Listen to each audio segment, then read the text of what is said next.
Today we're going to be working on a program called Comic Life. It is a program that allows students to make graphic organizers that can be used as a form of assessment for whatever subject matter they have been studying. We will be going over opening up Comic Life, adding templates to the project, selecting pictures, putting filters on pictures, adding background colors to the project, and so on.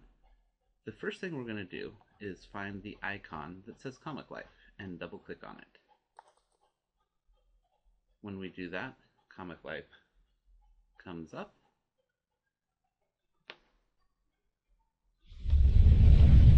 And as Comic Life comes up, we get our blank workspace right in the middle. Over on the right hand side here, we get a list of all the templates available to us. And down here, we get pictures of my family to use as an example. The first thing we're going to want to do is come over here and select the template that we're going to use for the project. I do this just simply by scrolling down the bar and choosing the one I want. The one I'm going to choose is template that is the letter S. It's a simple 4-square template, but one of the nice things about it is we can change these 4 squares and add other squares to make it look like any of the other templates. So to select this template, I simply grab it and drag it on over into my workspace. And as you can see, I now have 4 panels here to use for pictures. The next thing I want to do is go ahead and save my project, because as we all know, no matter how good the computers are, things happen and computers crash. So I will come up here and click on the Save button. It's going to ask me where I want to save it to, so I want to save it to the desktop right here. I'm going to name it Project, and I'm going to click Save. Then every so often I'm going to come back up to the Save button right up here and click Save once again so that I don't lose anything new that I add. The next thing I'm going to do is go ahead and select a picture to work with. I'm going to go ahead and select this picture of my mother-in-law, daughters, and father-in-law. All I need to do is grab it and drag it into the panel I want it to go into. Now you'll notice that I get these green lines around my picture. That's the actual size of the picture, and it's bigger than the frame. So if I grab one of these little screen squares, and these are great sound effects, I can move it so that I can see my whole family inside the panel. I can also grab these purple bars right here and rotate the picture. The next thing I'm going to do is go ahead and click on the frame around the picture. If I click once in the picture, I get the frame. If I click twice I get the picture. So I'll click once and I'll get the frame. And this is the style button up here on the top. You can see that it looks like a picture of a frame. If I select it, I can then change that frame. I can make it look like it's invisible. I can make it have a color around it, or I can even make it look like an oval. I'll go with the oval for right now. Now, as I said before, you can also double click to select the picture inside. And notice up here, my style button has changed again.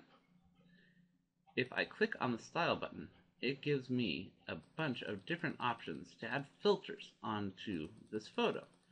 Because as we know, when we're working with comic books and graphic novels, you wouldn't actually use photographs. You'd use illustrations. So I'm going to go ahead and select colored pencils. And as you can see, it makes the picture appear as if it is now done in colored pencil. The next thing I'm going to do is add some color to my background. If I click anywhere in the background where there's not a picture, my style button up here again changes. Now it just looks like a blank background. I can select the style button, scroll down, and pick the colored background that I want. Also, if I come over to my Details tab over here and click on it, I can change this background template to have any colors that I want.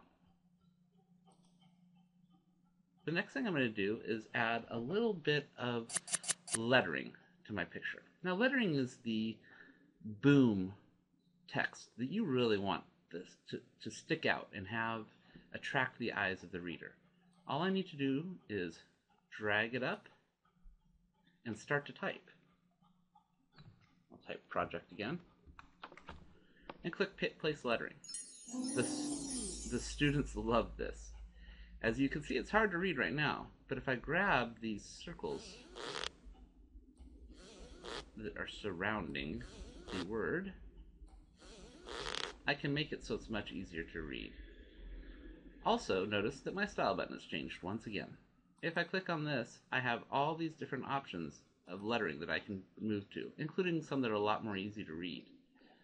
Again, if I come to the details, all of the colors in this can be changed to fit whatever I want.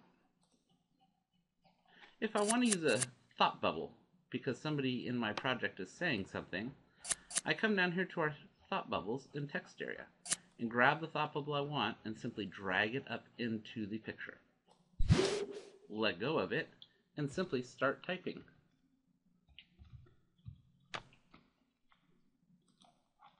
I can then click on the thought bubble and move it around, and if I need to, I can hover over the thought bubble, get this blue circle, and move it over to my mother-in-law's mouth. Again, I'm going to come up here since I've made some changes and click Save. Next and last, I want to show you my text box. The text box is something you would use for narration or to give the background to the story. If I grab the text box, I simply drag it up into where I want it to be, not covering anything. And again, I can simply start to type.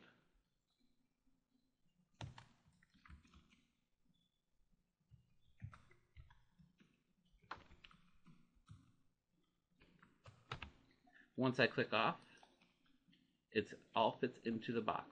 If I click on it again, notice it is now selected, and my style button has changed again. If I click on this, I can give my text button any color that I would like. This also applies to the use of my thought bubble. The style changes. If I select one with the color here, I simply come over to my details section, and I can then change it into any color that I desire. I will click Save one more time, make sure everything looks good. And at this point, I think the students are ready to go. It's a very easy program to use, very user-friendly, and I think that they will be ready to give it their best shot and at least start with a one-page project that will display and assess the knowledge of whatever subject they've been studying in their class.